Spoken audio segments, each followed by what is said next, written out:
119 हल्कों में इंतखाबात हो रहे हैं। उसी तरीके से याकुबपुरा जो हैदराबाद पार्लियामेंट का एक अहम हिस्सा है, वहां पर भी यहाँ पर इंतखाबात हो रहे हैं। और इस इंतखाबात के पेश नजर, यहाँ के इंतखाबात के पेश नजर 30 उम्मीदवार उतारे गए हैं, जिसमें से मैं भी एक उम्मीदवार हूँ। मजलिस बचाओ तहरीक की तरफ से मैं एक उम्मीदवार अमजदुल्लाह खान, यहाँ पर फर्जंद मरहूम अमानुल्लाह खान, यहाँ पर मैं उतारा गया हूँ। वही बात जो इंतखाबात में 30 उम्मीदवार हैं, इसमें कई सियासी जमातें हैं, मजलिस इत्तेहादुल मुस्लिमीन, मजलिस बचाओ तहरीक, कांग्रेस, बीजेपी, न जाने कई इंडिपेंडेंट्स, जुमला 30 उम्मीदवार यहाँ पर उतारे गए हैं। मैं उस बस्ती में ठहर कर मुखातिब हूँ जहां पर इस बस्ती के जर्रे जर्रे को, कंकर कंकर को अगर अल्लाह जबान दे दे तो पुकार पुकार कर यही कहेगी कि हाँ, ये वही गाजी मिल्लत अलहाज मोहम्मद अमानुल्लाह खान थे जो इस बस्ती को बसाया गया। आप जानते हैं कि आज अब ये जो जनरेशन है, ये तीसरा जनरेशन है इस बस्ती का।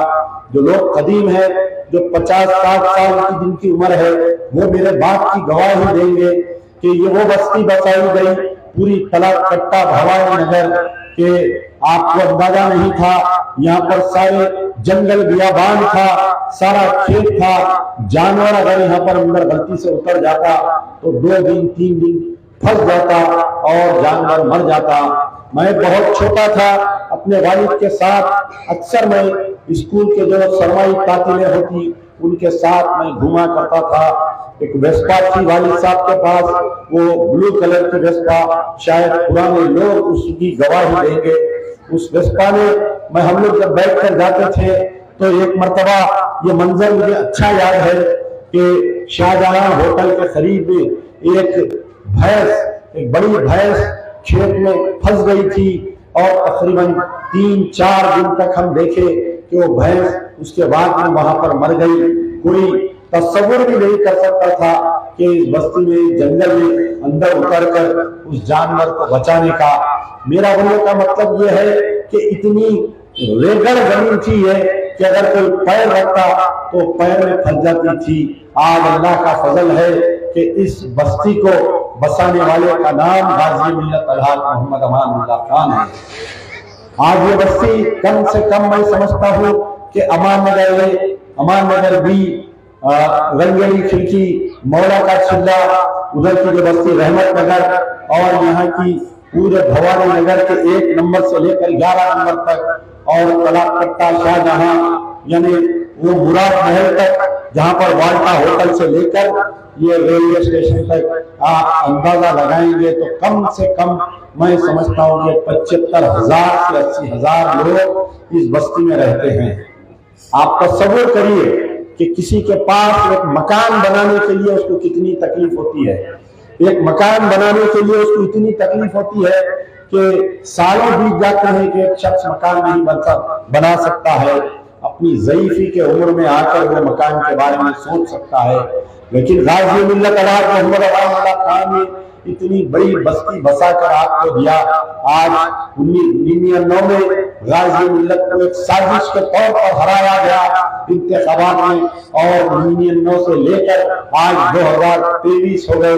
लेकिन आज मुझे बड़ी खुशी होती है। आज भी कल मैं 2 रोज खबर में भवानी नगर में पैदल दौरा कर रहा था, तलाक कट्टे में भी पैदल दौरा किया, और कल जो है अमान नगर ए में पैदल दौरा किया। मैं जो मकान पर जाता हूँ, खटका मारता हूँ, मेरा नाम अमजदुल्लाह खान कहने से पहले लोग पूछते हैं मुझे कि क्या तुम अमानुल्लाह खान के बेटे हो क्या। बड़ी खुशी होती है। लोग जो ज़ईफ लोग हैं मुझे गले पर लगाते हैं, जो ज़ईफ ख़वातीन है मुझे बनाया लेकर मुझे दुआएं देती रही। और इस तरीके से मुसलसल 10 तारीख से आज 16 तारीख होने को आ गया कि मुसलसल हर घर पे जहां पर भी मैं जा रहा हूँ एक ही बात पूछ रहे हैं कि तुम अमानुल्लाह खान के बेटे हो। तो मैंने कहा हाँ, मैं अमानुल्लाह खान का बेटा अमजदुल्लाह खान हूँ। तो एक ही बात कही जा रही है कि आप जाओ, अपना वक्त खराब मत करो, हम डिसाइडेड है कि तुमको वोट देने का है। हम अखबार में पढ़ चुके हैं, हम सोशल मीडिया के द्वारा देखे हैं कि अमानुल्लाह खान का एक बेटा जिसका नाम अमजदुल्लाह खान है, उसको मजबूत बचाओ तहरीक की तरफ से याकूबपुर का उम्मीदवार बनाया गया है। जब मैं इन बस्तियों में फिरता हूँ तो हाल ही में अभी कुछ ही देर पहले, यानी मैं ये बतलाना चाह रहा हूँ कि अब जो मौजूदा याकूबपुरा है कि आधा जो है पुराना चंद्रायन गुट्टा है और आधा पुराना याकूबपुरा है। जो पुराना चंद्रायन गुट्टा है, जो गाजी मिल्लत उसको डेवलप किए थे, वो आज 99 से लेकर 2023 यानी 23 साल में नित नए मसाइल का सामना करना पड़ा। गाजी मिल्लत जब तक जिंदा थे, जब तक इस बस्ती में काम करवाते थे, मैं समझता हूँ कि ना कभी लाइट बंद होती थी, ना कभी घरों में पानी आया करता था, लेकिन उसका मसले का हल निकाल दिया गया। लेकिन आज आप देखें तो पता चलेगा कि हिंदुस्तान में यानी हैदराबाद में 1 घंटे की अगर बारिश होती है तो तालाब कट्टे के मकानों में पानी आ जा रहा है और सामान बाहर कीमने लग रहा है। आप जानिए कि वो शख्स जब तक जिंदा था कभी ऐसी तकलीफ नहीं होती थी। आज ये 23 साल के अरसे में क्यों ऐसी तकलीफ हमको हो रही है, ये आपको अपना मुहासबा करना पड़ेगा। आप जाओ, जाकर हर कचरा कुंडी पर देखो। नशेमंद नगर में खुरेशों के कारखाने के सामने जब मुझे लोग हाथ पकड़कर लेकर गए, ले जाकर मुझे बताया तो मैं खुद देखकर हैरान हुआ कि कम से कम 100 लाइन कचरा है। आजकल बल्दिया में आपको मालूम होना चाहिए कि कचरा उठाने का जो सिस्टम है वो प्राइवेटाइज कर दिया गया है, प्राइवेट कंट्रैक्टर को दे दिया गया है। जब मैं इसकी तहकीकात करता हूँ तो यह पता चलता है कि गुत्तेदार की लापरवाही नहीं, बल्कि यहाँ के मुखानी जो रुकने बल्दिया, रुकने एमएलए, इनके पीएस को, इनके करीबी लोगों को मामूल दिया जाता है। इसीलिए यहाँ पर बस्ती में महीनों झाड़ू नहीं होती, यहाँ पर महीनों कचरा नहीं उठता। आज मुझे देख सुनकर बड़ी शर्म आती है कि आज दुनिया चांद पर जा चुकी है, लोग चांद पर जाकर वहां पर वीडियो कॉन्फ्रेंसिंग पे बात कर रहे हैं, लेकिन ये तलब करता भवानी नगर, अमर नगर भी, अमर नगर एक, रहमत नगर, न जाने इन तमाम गंगा नगर, इन तमाम बस्तियों में गंदा पानी आता है। और इतना गंदा पानी जब शीशे से पकड़ कर देखे तो कोई तसव्वुर नहीं कर सकता वो पानी पीने का। मैं अंदाजा लगा सकता हूँ कि यकीनन उद्योगदारों की भी लापरवाही है, लेकिन उद्योगदारों की तो लापरवाही हर जगह होती है। यहाँ के जो मुखानी हुक्म बल्दिया होते हैं या मुखानी हुक्म असेंबली होते हैं, उनका काम होता है कि महकमे वाटर वर्क्स को लाए और लाकर उस पोल्यूशन को दूर करे। आप जब देखें तो पता चलेगा कि आप जब देखें तो ये बात पता चलेगी कि ये जो वबा की बीमारियां होती है, ये बीमारियां अगर आप क्वारंटाइन हॉस्पिटल, थेरेपी हॉस्पिटल जाए, गांधी हॉस्पिटल, उस्मानिया हॉस्पिटल, इन तमाम अगर दवाखानों को आप जाएंगे तो आपको पता चलेगा कि सबसे ज्यादा अगर बुखार के, अगर पेट दर्द के अमराज के या और किसी मासूम बच्चे जो मुसलसल बीमार पड़ रहे हैं, यानी पहले जमाना ऐसा होता था कि साल में एक बच्चों को बुखार आता था, लेकिन आजकल ऐसा हो रहा है कि हर महीना बच्चे बीमार पड़ रहे हैं। उसकी वजह यह है कि आपका पानी जो आपको दिया जा रहा है वो पोल्यूटेड वाटर है, गंदा पानी है, जिसकी वजह यह है कि आपको जो बस्तियों में रोजाना जो झाड़ू नहीं दी जा रही है, रोजाना जो कचरा साफ नहीं किया जा रहा है, ये उसकी मेन वजह हो सकती है। तो आज वक्त आ चुका है कि इन तमाम के खिलाफ में आपको आवाज उठाना पड़ेगा। अगर आप आगे नहीं बढ़ेंगे तो आपकी आने वाली नस्लें तबाह हो जाएंगी। याद रखिए कि जिस तरीके से जो दूसरे डिस्ट्रिक्टों में जो मौत होते हुए बच्चे मर रहे हैं, वो कहीं खुदा ना खास्ता इस गंदगी का शिकार होकर हमारे मासूम बच्चे अपनी जान देने पर मजबूर हो जाए। आज बदलाव का वक्त है। आज अल्लाह की तरफ से तमाम याकूबपुरे वालों को एक अच्छा उम्मीदवार दिया गया है, उम्मीद बचाओ तहरीक के। अल्लाह ताला मुझे वो तजुर्बा दिया है कि मैं गाजी मिल्लत के साथ रहकर हर वो काम सीखा हूँ, और आप जानते हैं कि मैं 2 मरतबा का कारपोरेटर रह चुका हूँ। जब गाजी मिल्लत बखैर हयात के जब भी इन्हीं गलियों में फिरकर मैं यहाँ पर काम करवाता था। ये रोड नंबर 11, ये आपको जान कई लोग मालूम नहीं कि ये जो रास्ता है पहले ये रास्ता नहीं था। इस रास्ते को पहले सीढ़ियां थे, इसको यहाँ पर सीढ़ियों का नाम दिया जाता था। बाजू की गली में भी सीढ़ियां थे, लोग आते जाते नहीं थे। भवानी नगर से अगर किसी को शहर जाना होता तो एक लंबा रास्ता लेकर जाना पड़ता था। 94 या 95 में ये सारी रोड को, वहां पर एक बड़ा पहाड़ था रोड नंबर 11 के कोने पे, उस पहाड़ को तोड़कर तकरीबन उस जमाने में 60-70 लाख रुपए की रोड डाली गई। और आज रोड नंबर 11 इतना आसानी हो गई कि घर से निकलकर आप बाहर जा सकते हैं। आज जब इंग्लिश के नुमाइंदे आ रहे हैं, चाहे वो असदुद्दीन ओवैसी का नाम लो, अब कल 17 तारीख को सुना हो कि अकबरुद्दीन ओवैसी भी आने वाले हैं। सारे शहर के मजलिस इत्तेहादुल मुस्लिमीन, पूरी ऑल इंडिया मजलिस इत्तेहादुल मुस्लिमीन जो है अब याकूबपुरे में आ गई है। इसकी वजह यह है कि अमजदुल्लाह खान यहाँ से इंतखाबात लड़ रहा है और लोग ये जहन बना चुके हैं कि अब की बार यहाँ पर एमपी के उम्मीदवार को जिताना है। लोग ये जहन बना चुके हैं कि आने वाले इंतखाबात में 30 तारीख के दिन गैस सिलेंडर के निशान पर, जो 7 नंबर पर है गैस सिलेंडर, उसी निशान पर बटन दबाकर अमजदुल्लाह खान को कामयाबी करेंगे। अब मैं आपके सामने कुछ एक पॉइंट सेलेक्ट करता हूँ। तो जब भी आपके सामने नुमाइंदे आते हैं, पूरे हिंदुस्तान का इलेक्शन अलग होता है, लेकिन यहाँ पर पुराने शहर का इलेक्शन अलग होता है। यहाँ पर मुद्दों की बुनियाद पर इलेक्शन नहीं होता, बल्कि नारों की बुनियाद पर इलेक्शन होता है। जज्बाती तकारीर सुनकर आप लोग खुश होकर मजलिस इत्तेहादुल मुस्लिमीन के उम्मीदवार को इंतखाबात में वोट देते हैं। आज आप लोग जज्बाती नारों को छोड़िए, ये जज्बाती तकारीर को छोड़िए। चाहे मैं हूं या वो है, जब भी आपके सामने आए तो आप मसाइल पर गुफ्तगू करो। पहला सवाल मुझे ये करो कि क्या पूरे याकूबपुरा असेंबली कॉन्फ्रेंस में मैं चैलेंज करने के मौके में हूँ। 60 साल से एक ही जमात का नुमाइंदा मेंबर ऑफ पार्लियामेंट असेंबली, रुकन असेंबली और रुकन बल्दिया एक ही जमात का है।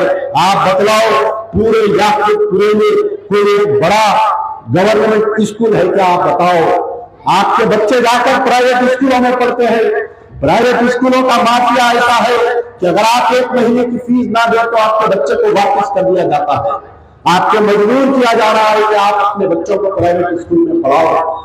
तो लोग यहाँ पर मौजूद होंगे, दिल्ली को आते जाते हैं। अरविंद केजरीवाल की आप जब जाकर देखिए, उसको 9 साल का अरसा मिला, केसीआर को भी 9 साल का अरसा मिला, लेकिन वहां के स्कूल अगर आप देखें तो यकीनन आपके मुंह में भी पानी आएगा कि क्या स्कूल बनाया बेचारा अरविंद केजरीवाल।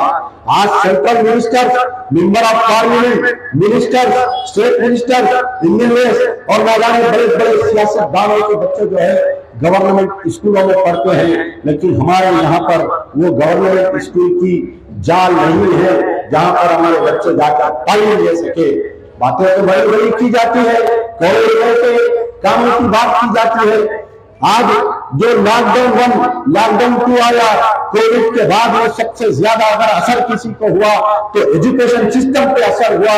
जिसके घर में 4 बच्चे हैं, 3 बच्चे आज स्कूल को नहीं जा रहे हैं, माँ बाप फीस नहीं दे सक रहे हैं, माँ बाप के दरमियान में इख्तिलाफात हो रही है, बच्चे घर में बैठ गए, 10th तक पढ़ी लड़की फाइनल एग्जाम नहीं दी, डिसकंटिन्यूड हो गई, इंटर तक पढ़ी बच्ची फीस नहीं दे सकी, डिसकंटिन्यूड हो गई। आज आपके दरमियान में कोई एक लीडर ऐसा नहीं है, कोई एक तंजीम ऐसी नहीं है कि आकर ये कहे कि हाँ इन मासूम बच्चों की तालीम आप पढ़ाओ, मैं फीस देने के लिए तैयार हूँ। आप बताओ क्या कोई लीडर आपके दरमियान में आकर ये कहता है कि आपके बच्चों की फीस मैं देता हूँ? ना तो आप गवर्नमेंट स्कूल बनाते हैं, ना तो आप फीस देते हैं। अमजदुल्लाह खान वादा करता है कि अल्लाह अगर आपकी खिदमत का मौका देगा, 3 दिसंबर को जब रिजल्ट निकलेगा, अल्लाह ताला आपकी दुआएं सुने, आपकी मेहनत और मेरी मेहनत चीज हो गई, तो ये वादा करता है कि सारे म्युनिसिपल डिवीजन, 7 म्युनिसिपल डिवीजन है, हर म्युनिसिपल डिवीजन में एक बेहतरीन गवर्नमेंट का केजी टू पीजी हम स्कूल बनाकर देंगे। बच्चा जब केजी में जाएगा तो पढ़ के लिख के ग्रेजुएट बन के निकलेगा, 1 रुपया फीस देने की जरूरत नहीं रहेगी।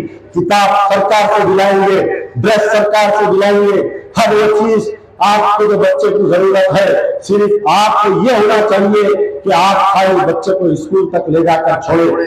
हर म्युनिसिपल डिवीजन में एक बेहतरीन स्कूल, जैसा पैसे वालों के बच्चे पढ़ते हैं, कॉर्पोरेट स्कूल होता है। आप आज का नौजवान तालीम याफ्ता है, आप गूगल पे जाकर सर्च करिए, दिल्ली के स्कूल्स को सर्च करिए, उस वन पार दिल्ली के स्कूल हम मजबूर करेंगे, चाहे वो किसी की भी सरकार बनने दो, नक्के मामू की सरकार बनने दो या चक्के मामू की सरकार बनने दो, बात मौलाना अमजदुल्ला खान को आता है।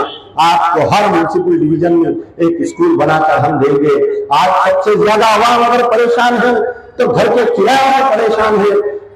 मेहनत मजदूरी करने वाला आदमी जो दिन भर डंडे पर डालकर प्याज बेचता है, ऑटो चलाता है, जब 25 तारीख आती है तो मियां शौहर और बीवी के बीच में अगर कोई झगड़ा होता है तो मकानदार के किराए का झगड़ा होता है।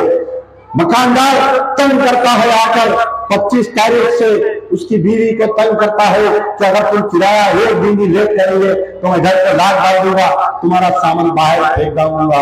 आज 9 साल से 2 बेडरूम फ्लैट की पूंजी बजाई जा रही है, लेकिन आप बतलाओ सैकड़ों लोगों ने अप्लाई किया।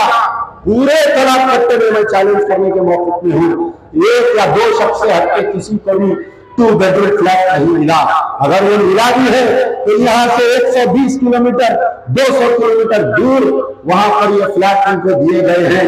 मैं ये वादा करता हूँ कि अमजदुल्ला खान को अगर अल्लाह ताला एमएलए बना दिया आपके हल्के का तो हर म्युनिसिपल डिवीजन में आप जाकर मुंबई में देखो, मुंबई के जो स्लम इलाके हैं उन स्लम इलाकों में बेहतरीन बड़े बड़े बिल्डिंग बनाकर सेंट्रल गवर्नमेंट और स्टेट गवर्नमेंट दोनों में स्कीम्स है कि वो जो है आपको हाउसिंग स्कीम बनाकर जो ठेले वाला है, जो बंडी वाला है, जो ऑटो वाला है, जो याकूबपुरे का वोटर है एज ऑन 29 नवंबर 2023 और वो अपना वोट डाला हुआ है, उस बंदे को मैं लड़कर यहाँ पर हर गरीब को एक घर दिलाने का मैं वादा करता हूँ।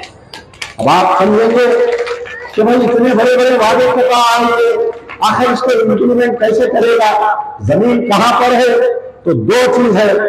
एक तो यह है कि आप ये नशे मननगर से जब आगे जाएंगे तो तकरीबन 30 एकड़ जमीन खाली पड़ी हुई है, 12 एकड़ जमीन एक खाली पड़ी हुई है, 22 एकड़ जमीन एक खाली पड़ी हुई है, लैंड गिरावरों के कब्जे में है। उनके हल्लक से हम लोग जमीन निकालेंगे, घरा बनाएंगे, बड़ी बिल्डिंग ठोकेंगे और उन गरीबों को तलाक तख्ता भवानी नगर के उन गरीबों को हम घर दिलाना हमारी जिम्मेदारी है। अगर अल्लाह ताला आपको सही शऊर दे, और मैं रोजाना ये दुआ कर रहा हूँ, अल्लाह ताला से रोजाना नमाज पढ़कर ये दुआ कर रहा हूँ, अल्लाह मजलिस बचाओ तहरीक जो हारती है ना इंतखाबात, चाहे वो 1999 का इलेक्शन हो, 2014 का इलेक्शन हो, 2018 का इलेक्शन हो, हार की सबसे बड़ी वजह है कि जो पोलिंग के दिन बोकसी की जाती है।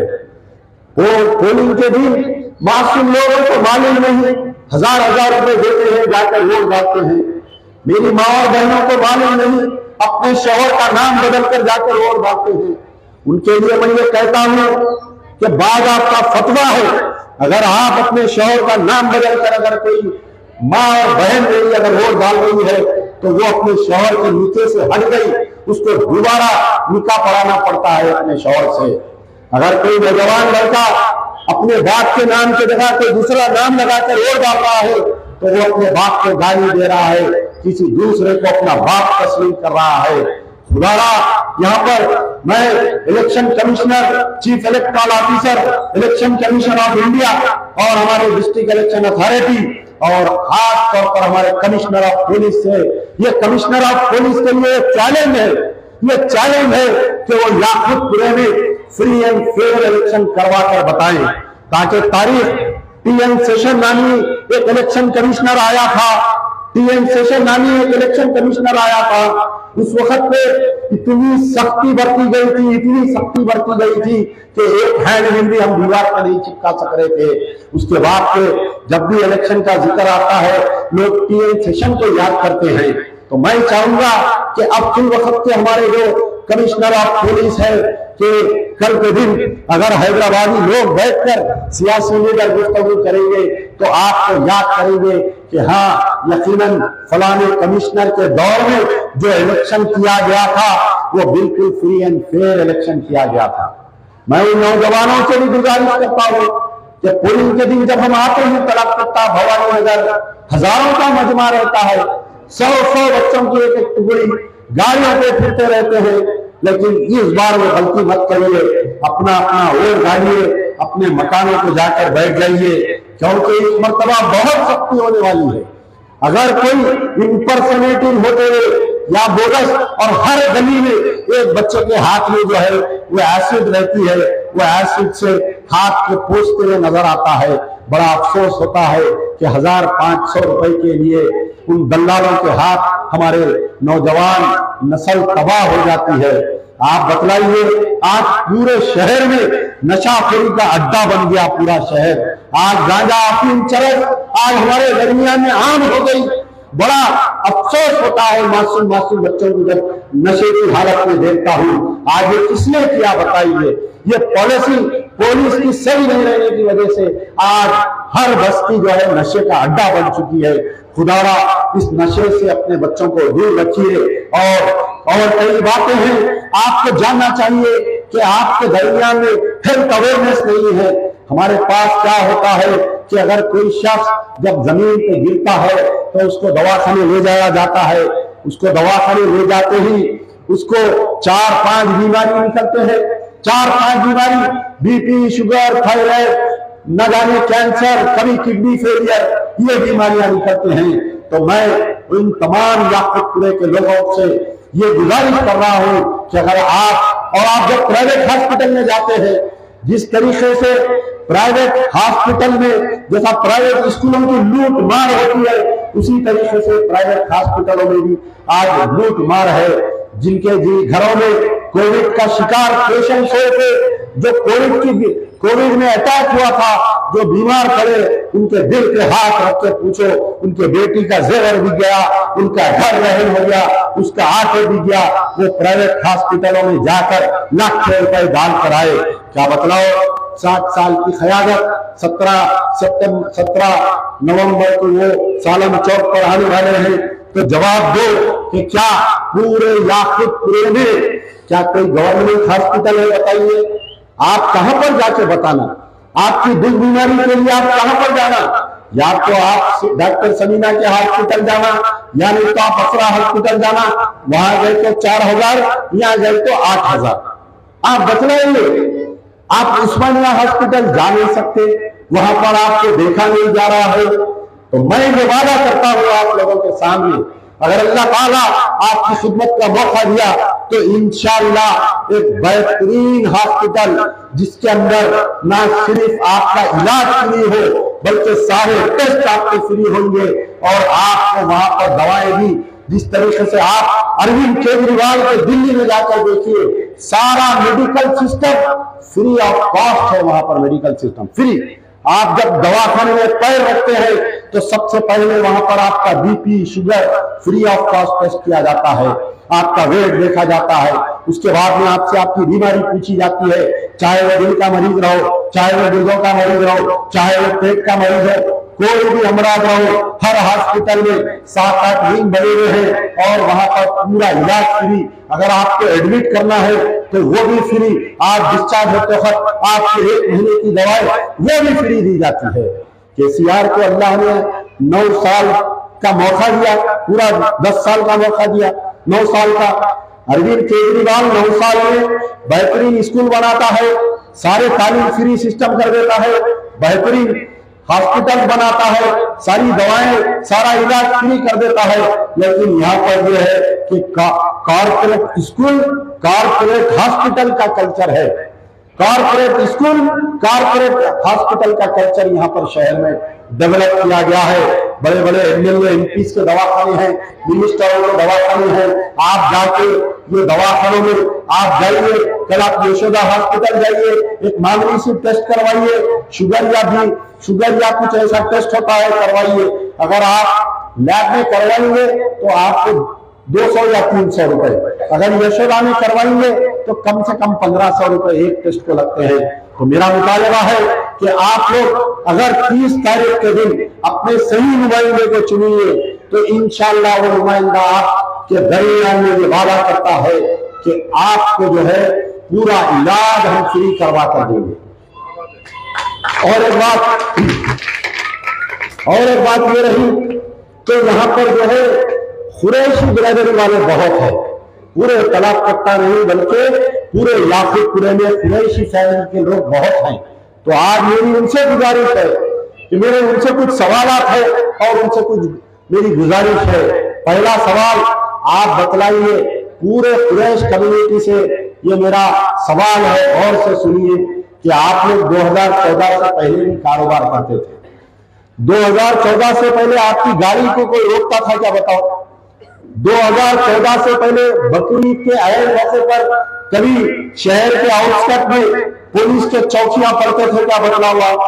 ये 2014 में ये नक्टे मामू की सरकार आने के बाद ये विश्व हिंदू परिषद, ये बजरंग दल, ये पशु रक्षा समिति, न जाने क्या क्या जो आरएसएस के आला अवतार तंजीमें हैं, ये तमाम लोग जो है पूरे शहर के आउटस्कर्ट्स में जो जानवर की गाड़ी आती है उसको रोककर उसको सीज करके ये लोग ही दोबारा ले जाकर मार्केट में फिर से बेच रहे हैं। क्या ये हकीकत है या नहीं है बताओ? जब भी बकरीद आती है लोग डर रहे हैं बकरीद के दिनों में जाके जानवर लाने के लिए। बड़ा जानवर यानी गाय को हम काटते नहीं, गाय कानूनन काटना जुर्म है, कोई नहीं काटता, लेकिन अब आजकल तो बैल काटने पर भी पाबंदी लगाने की सोच रहे हैं। अगर ये केसीआर की सरकार और अगर 5-6 साल अगर रही तो याद रख लो, अय कुरैशी बिरादरी, अय कुरैशी कम्युनिटी वालों, आपको अपना कारोबार बंद कर देना पड़ेगा अगर केसीआर की सरकार रही तो। अब रही बात मजलिस इत्तेहाद मुस्लिमीन की, आप बतलाओ, यकीनन कभी अहमद पाशा कादरी या इक्का दुक्का आते हैं, लेकिन पिछले पूरे 9 साल का रिकॉर्ड निकाल कर देखिए कि कितने लाखों रुपए का उनका जानवर आज गौशालाओं में भेज दिया गया, बैल गौशाला में भेज दिया गया। बैल काटने पर पाबंदी नहीं है, कोई रुकने असेंबली ऐवान असेंबली में उत्तर नहीं पूछता। एक मौका बताइए, barrister Asaduddin Owaisi, Akbaruddin Owaisi chief minister कने जाकर ये कुरैशी बिरादरी के ऊपर जो हरासमेंट हो रहा है, अरे यहाँ तक के जो लास्ट बकरीद गुजरी इनकी हिम्मत इतनी बढ़ गई, न जाने वो कौन है बाजा सिंह और कौन है वो कालू सिंह, ये लोग बाकायदा वीडियो बनाकर ये ऐलान कर रहे थे कि हाँ हम देखते हैं कि कौन लाता है जानवर। अरे गाय नहीं ला रहे हैं, बैल ला रहे हैं, उसके ऊपर भी पाबंदी लगा दी गई और जानवरों को खींच रहे थे। रोजाना सोशल मीडिया पे वीडियो देखकर मैं खामोश था। एक दिन बर्दाश्त से बाहर हुआ, मैं ऐलान करा कि किसकी मां गई जो जानवर लाने से शहर को रोके। अमजदुल्लाह खान रात में निकलकर रात के 2 बजे जब निकला घर के बाहर अकेला, जब गाड़ी डालकर तो सारे चूहे दिल में घुस गए, सारे चूहे दिल में घुस गए। उसके बाद में यह हुआ कि पुलिस हरकत में आई। पुलिस को यह खौफ था कि कहीं ये दोनों ग्रुप आपस में ना लड़ ले, और पुलिस हरकत में आई। उस वक्त के पुलिस कमिश्नर मुझे टेलीफोन किए, बोले कि ये आपके जो वीडियो आप बना रहे हैं, जो रात में आप लोगों को फिर रहे हैं, इसको आप बंद करिए। मैंने उनसे रिक्वेस्ट किया, सवाल किया कि जब आप अपनी पॉलिसी को आप बदल दिए क्या, आप क्यों ये कालू को, ये बाजा को आप क्यों फिरने दे रहे हैं? इनको किसने इख्तियार दिया जानवर रोकने का? तो जब जाके ये जुल्म बंद हुआ और इस देर हालिया बकरीद गई, सारा जानवर अमन से पूरे यानी लेकर आए, तो खास तौर पर मैं कुरैशी कम्युनिटी से अपील कर रहा हूं कि आपके तंजीमें, आपके लीडर, आपके सदर आपको क्या कह रहे हैं उसको भी मैं सलाम करता हूं, अपीलों को भी। लेकिन मैं आपसे गुजारिश करता हूं कि आने वाले 5 साल में अगर कोई जानवर की गाड़ी नहीं रोकना चाहता है, आप अपनी खुशी से कारोबार करना चाहते हैं, तो अमजदुल्लाह खान को आप एमएलए बनाओ, कि अमजदुल्ला खान आपकी गाड़ी में बैठ कर आएगा, किसकी मां जब हम देखेंगे कि वो जंगल की गाड़ी पे रोकता है। अगर कोई पुलिस वाले इस विश्व हिंदू परिषद RSS वालों के खिलाफ में एक्शन नहीं लेंगे तो सारी कुरैश कम्युनिटी को ले जाकर मैं चीफ मिनिस्टर के घर के सामने धरना देने के लिए तैयार हूं। दूसरी बात, इस कलाकत्ता, भवानी नगर, याकूबपुरे में ऑटो ड्राइवर्स की बहुत बड़ी कम्युनिटी है। कम से कम 40-50 हजार लोग ऐसे हैं जो फाइनेंस पर ऑटो लेकर आते हैं। आप बतलाइए, दिल पे हाथ रखकर कहिए, वो जो ऑटो ड्राइवर्स है, मैं उनसे सवाल कर रहा हूं कि जब लॉकडाउन 1, लॉकडाउन 2 में जब ऑटो ड्राइवर्स 3 महीने और 3 महीने 6 महीने की EMI नहीं दे सक रहे थे, जब वो फाइनेंसर के लोग निकलकर तुम्हारे गाड़ियों को सीज कर रहे थे, तुमको मारा जा रहा था, तो आप बतलाओ कौन आया आपके दरमियान में? ये वही अमजदुल्ला खान आपके दरमियान में आता है और फाइनेंसर्स को मुंह तोड़ जवाब देता है। इन जो ऑटो को सीज कर रहे थे उनके खिलाफ पुलिस केस बुक करवाकर आपका जो EMI है उसको कैरी फॉरवर्ड करवाया, बगैर किसी इंटरेस्ट के। ये करवाया नहीं करवाया, अपने दिल पर हाथ रखकर कहो। तो मैं उन तमाम ऑटो ड्राइवर से भी मेरी गुजारिश है कि आपको जो है कोई बैंक लोगे, अरे आपकी तो हालत ऐसी है कि आप बैंक में अकाउंट खोलने को गए तो मैनेजर आपकी सूरत को ऐसा देखता कि जैसा एक आतंकवादी बैंक में आ गया है। जो लोग पढ़े लिखे हैं मेरी बात की गवाही देंगे कि आप कोई लोन को अप्लाई करें तो कोई बैंक आपको लोन देता, आपका एरिया ब्लैक लिस्टेड है। आप अगर क्रेडिट कार्ड को अप्लाई करें तो कोई क्रेडिट कार्ड नहीं देता आपको। आप जाके रिश्तेदारों, अगर कोई यूनिवर्सिटी में है तो वहां का पता डाल के आप जो है क्रेडिट कार्ड लेते हैं। तो मैं आप उन तमाम ऑटो ड्राइवर से मैं वादा करता हूं कि कोई भी या खुद पूरे के ऑटो ड्राइवर को कोई प्राइवेट फाइनेंसर कहीं जाकर आप अपना हाथ फैलाकर वो सूद में फंसने की जरूरत नहीं है। अमजदुल्ला खान ये वादा करता है कि जिस तरीके से गाजी मिल्लत अलहाज मोहम्मद अमानुल्लाह खान के दौर में एक स्कीम आई थी, जब चंद्रबाबू नायडू के दौर में CMRF चीफ मिनिस्टर रोजगार योजना बोलकर एक स्कीम आई थी, वैसी एक स्कीम हम लाएंगे जो डायरेक्ट लोन होगा। ये बैंक के थ्रू नहीं रहेगा बल्कि माइनॉरिटी फाइनेंस कॉर्पोरेशन से डायरेक्ट आपको ऑटो दिलाया जाएगा बगैर कोई डिपॉजिट के। सारी गारंटी जो गवर्नमेंट की रहेगी, सारा पैसा माइनॉरिटी फाइनेंस कॉर्पोरेशन का रहेगा। हर साल कम से कम याकूबपुरे 50 से 100, 150 लोगों को मैं ऑटो दिलाऊंगा, वो भी डायरेक्ट लोन। मैं बार बार कह रहा हूं कि कोई बैंक गारंटी नहीं रहेगी। हुकूमत को हम एक स्कीम लाएंगे जो डायरेक्ट ऑटो दिया जाएगा आपको। तो इन तजावीज़ें थी और कई बातें हैं। अभी एक और जलसे में जाना है मुझे। आजकल हमारे घर में, हर घर में एक जवान बेवा बैठी हुई है। एक वो बेवा जिसके साथ जुल्म किया गया है, जिसका शौहर उसको जुल्म किया है, उसको जबरन खुला दे दिया गया है, उसको तलाक दे दिया गया है। ना तो खुला दे दिया गया, ना तो तलाक, अबैंडन वुमन। उसका शौहर 5-5 साल 6-6 साल उसको पूछ नहीं रहा है। मैं जब जलसे में आ रहा था, 2 बहनें आई थी गोलकुंडा किले की रहने वाली।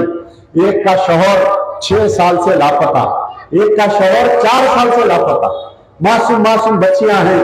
बोल रहे थे कि भाई कल तक हम घर में बर्तन धोकर हमारे बच्चों को पाल लिए, आज मुझे थायराइड हो गया है, मुझे बीमारी हो गई है, मेरे इन मासूम बच्चों को देखने वाले कोई नहीं है। मैं कल आपकी तकरीर सुनी, आप मेरा सहारा बनिए।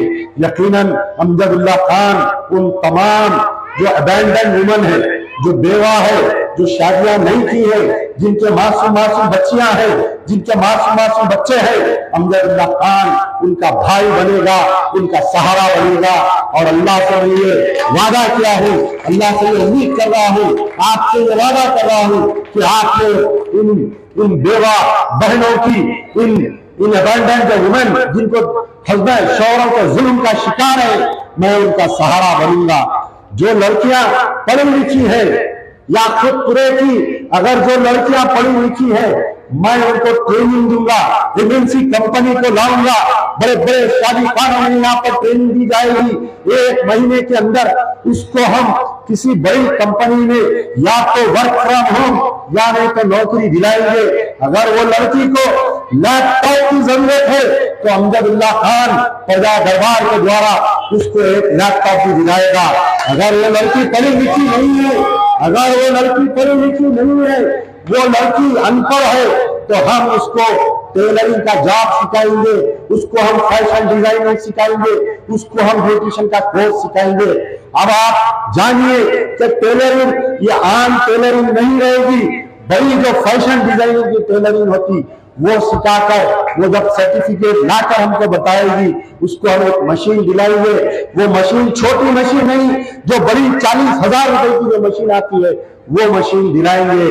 अगर कोई लड़की या वो जवान देवा अगर वो चाहेगी कि ब्यूटिशियन का काम सीखी हूं मैं, आप मेरी मदद करिए, एक 19,000 रुपए की ब्यूटिशियन की किट आती है, वो किट अमजदुल्ला खान प्रजा दरबार के द्वारा उसको दिलाएगा और उसको दिलाकर खुद मुख्तार बनाऊंगा।